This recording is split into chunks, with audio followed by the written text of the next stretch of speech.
Knife வந்து original. அதனால sir நானே பண்ணுறேன் சார். அப்படி பார்த்தாரு, இப்படி குத்துவேன், அப்படி பிடிப்பார்.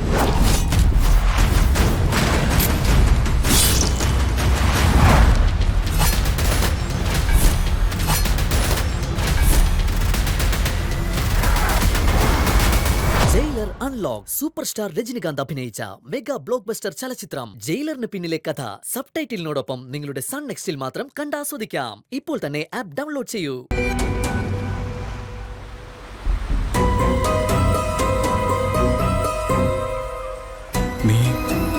നീ എന്നെ ആ രീതിയിൽ ചതിക്കില്ലെന്ന് എനിക്കറിയാം. പക്ഷേ ജോത്സ്യരുടെ പ്രവചനവും നിന്നും ചേർത്ത് ആരെങ്കിലും കഥകൾ ഉണ്ടാക്കിയാൽ അതിന് ഭാനുമ്മയ്ക്കല്ലാതെ പുറത്ത് വേറെ ആർക്കും ജോത്സ്യരുടെ കഥ അറിയില്ലല്ലോ ഇന്ദ്ര. ആ വഴിക്കത് ലീക്കാവാതിരിക്കാൻ ഇന്ദ്രനും അമ്മയും ഒന്ന് ശ്രദ്ധിച്ചാൽ മതി.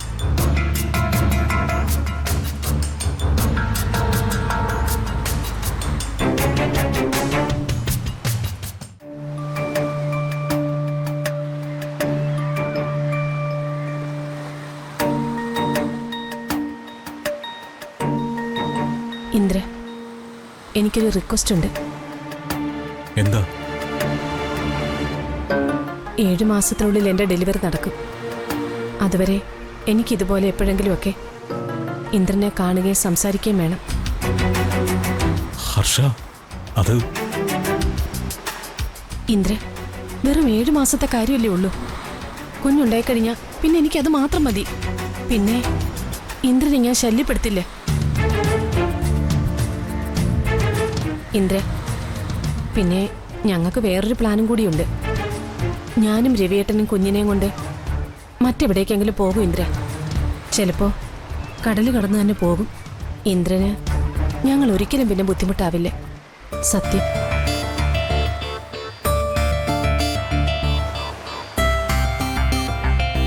ശരി ഹർഷ, ഇനി നമ്മൾ ഈ കാര്യത്തെക്കുറിച്ച് സംസാരിക്കുന്നേ ഇല്ല. ഇങ്ങനെയൊരു സംഭവം ഉണ്ടായിട്ടില്ലെന്ന രീതിയിൽ മുന്നോട്ട് പോകാവൂ. അതായിരിക്കും നമ്മുടെ രണ്ടുപേരുടെ ലൈഫിന് നല്ലത്. പക്ഷേ ഞാൻ പറഞ്ഞ കാര്യം, എൻ്റെ കുഞ്ഞ് ജനിച്ചു വീഴും വരെ ഇന്ദ്രന്റെ സാമീപ്യം എനിക്ക് വേണം. അതുവരെ നീ അനുപമയെ തിരിച്ചു വിളിക്കേണ്ട ഇന്ദ്ര, പ്ലീസ്. അവസാനമായി വെറും ഒരു 7 മാസമാണ് ചോദിക്കുന്നത്. അതുവരെ മറ്റൊന്നിനെക്കുറിച്ചും ടെൻഷൻ അടിക്കാതെ നീയും സന്തോഷമായിട്ടിരിക്കണം. എൻ്റെ ടെൻഷനൊന്നും ഉടൻ തീരാൻ പോകുന്നില്ല ഹർഷ. അതിൽ നിന്നൊരല്പം ആശ്വാസം കിട്ടാനാ ഞാൻ ഇടയ്ക്ക് അനുപമയെ കാണാൻ പോകുന്നത്. അതിനും പറ്റാതായാൽ സച്ചി സാറിന് കൊടുക്കാനുള്ള പണമല്ലേ ഇന്ദ്രന്റെ ഇപ്പോഴത്തെ ഏറ്റവും വലിയ ടെൻഷൻ. അത് ഞാൻ തീർത്തു തരാം ഇന്ദ്ര. രവിയേട്ടന്റെ അക്കൗണ്ടിൽ ക്യാഷ് ഉണ്ട്. അത് നമുക്ക് ചെറിയൊരു ഇൻട്രസ്റ്റ് ഓഫർ ചെയ്ത് വാങ്ങിക്കാം. നീ ഇപ്പൊ കൊടുക്കുന്ന ഇൻട്രസ്റ്റിന്റെ 4 ഇൻട്രസ്റ്റേ വരൂ. എന്താ, അങ്ങനെ ചെയ്തൂടെ? അതിന് നീ സമ്മതിക്കണം ഇന്ദ്ര. അങ്ങനെയാവുമ്പോ നിനക്കതിനു വേണ്ടി രവിയേട്ടനെ കാണാൻ വീട്ടിലേക്കും വരാം. പ്ലീസ് ഇന്ദ്ര, പറ്റില്ലെന്ന് മാത്രം പറയരുത്.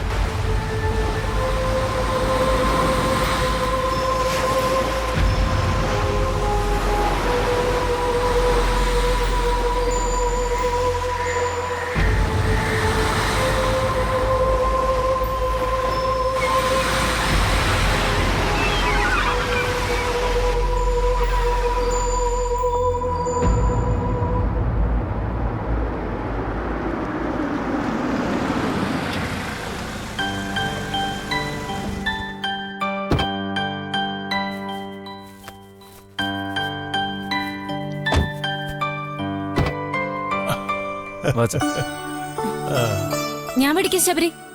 വേണ്ട, എനിക്ക് നടക്കാൻ ബുദ്ധിമുട്ടൊന്നുമില്ല. അച്ഛൻ അങ്ങനെയൊക്കെ പറയും. അനുദേച്ച് പിടിക്ക്, നമുക്ക് അച്ഛനെ മുറി കൊണ്ടുപോയി. വാവേ വാവേ,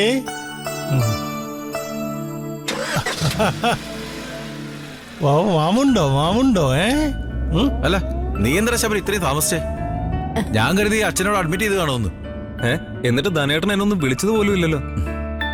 വാച്ച അനുദേ അനന്തേച്ചിക്ക് പകരം ധനേട്ടൻ അച്ഛനൊന്ന് പിടിച്ചൂടെ? അച്ഛന് വയ്യാത്തത് ധനേട്ടൻ കാണുന്നില്ലേ? അച്ഛനെ അവർ രണ്ടുപേരും കൂടെ മുറി കൊണ്ടുപോക്കോളും. അതിന് 10 പേരുടെ ആവശ്യമൊന്നും ഇല്ലല്ലോ. ധനേട്ടനെ പഠിപ്പിക്കാൻ വന്നിരിക്കുന്നു. വാച്ച നമുക്ക് മുറിയിലോട്ട് പോവാം. പതുക്കെ.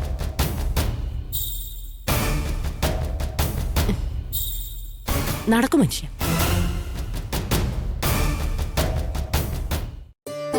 ആ, പതുക്കിരിക്കും. അതെ, നീ കുടിക്കാൻ കുറച്ച് വെള്ളം കെടുക്ക്. ഓ,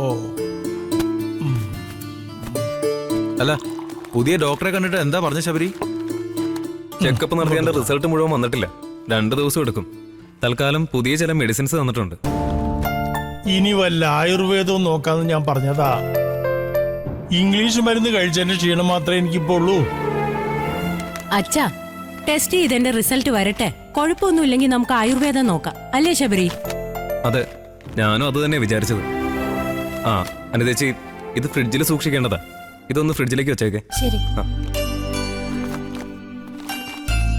ഇതൊക്കെ വാങ്ങി ഇവിടെ വരെ കൊണ്ടുവരാങ്കില് ശബരീട്ടൻ എന്നെ ഫ്രിഡ്ജിൽ വെച്ചൂടെ? അല്ലെങ്കിൽ എന്നെ ഏൽപ്പിച്ചാ പോരെ?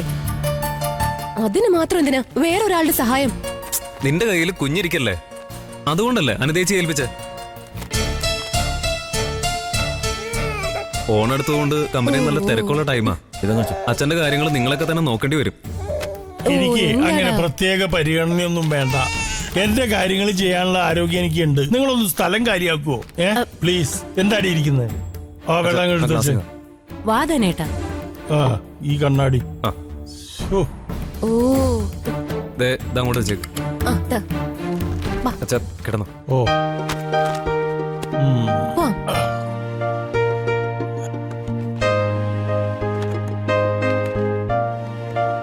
ആ ചേച്ചി, ഫ്രിഡ്ജിനകത്ത് ഒരു തട്ട് ഞാൻ മരുന്ന് വെക്കാൻ വേണ്ടി മാറ്റിയിട്ടുണ്ട്. അതിൽ വേറൊന്നും വെക്കാതിരിക്കുന്നതല്ലേ നല്ലത്.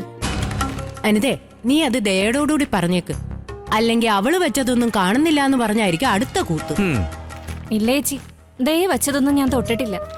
ആ, അവളുടെ കാര്യത്തിലേ തൊടാതെയും കൊള്ളാതെയും നിൽക്കുന്നതാ എല്ലാവർക്കും നല്ലത്. ഈ കൊച്ചിന്റെ ചോറൂണ് ചടങ്ങ് മുതലേ ദയ വേറൊരാളാ. അവളെ എന്തൊക്കെയോ മനസ്സിൽ കണക്ക് കൂട്ടി വെച്ചിരിക്കുക. അതെ, ഞാൻ റെഡിയാൻ പോവാ. കല്യാണത്തിന് പോണ്ടേ? വാ. ഞാനും പോയെന്ന് റെഡി ആവട്ടെ. ആ ശരി.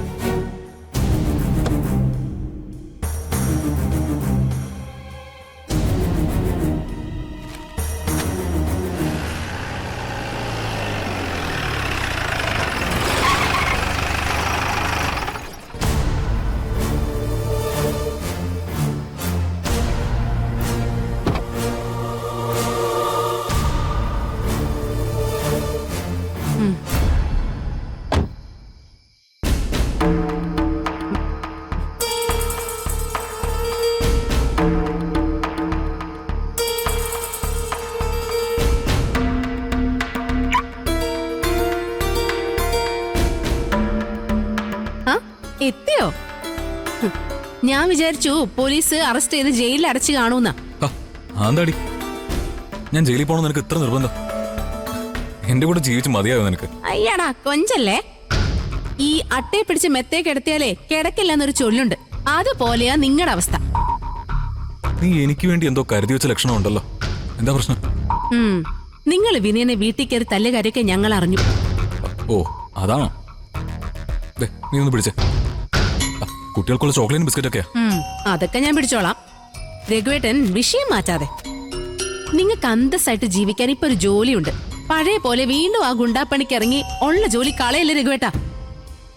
എന്റെ അമ്പിളി, നിനക്ക് എന്തിന്റെ കേടാ? നീ പറയുന്നിട്ട് തോന്നുന്നു ഞാനെന്തോ കൊട്ടേഷൻ പണിക്ക് പോയതാന്ന്. ആ, കൊട്ടേഷൻ പണിക്ക് പോയാലേ കാശെങ്കിലും കിട്ടുമല്ലോ. ഈ വിനയനെ തല്ലിയിട്ട് നിങ്ങൾക്ക് എന്ത് കിട്ടാനാ? അവനൊട്ട് നന്നാവേയില്ല. നിങ്ങൾ ജയിലിൽ പോയി കിടക്കേണ്ടിയും വരും. ഇപ്പൊ പ്രശ്നമൊന്നും ഉണ്ടായില്ലല്ലോ ചേച്ചി. രഘുവേട്ടൻ ഇങ്ങ് വന്നില്ലേ? പ്രശ്നം ഉണ്ടായി നമ്മളോട് പറയൂ അനു. പോലീസ് വന്ന് പിടിച്ചോണ്ട് പോകുമ്പോഴല്ലേ നമ്മൾ അറിയുന്നേ. അനു, ആ വരുന്നച്ചാ. ഇപ്പൊ ശരിയാക്കി.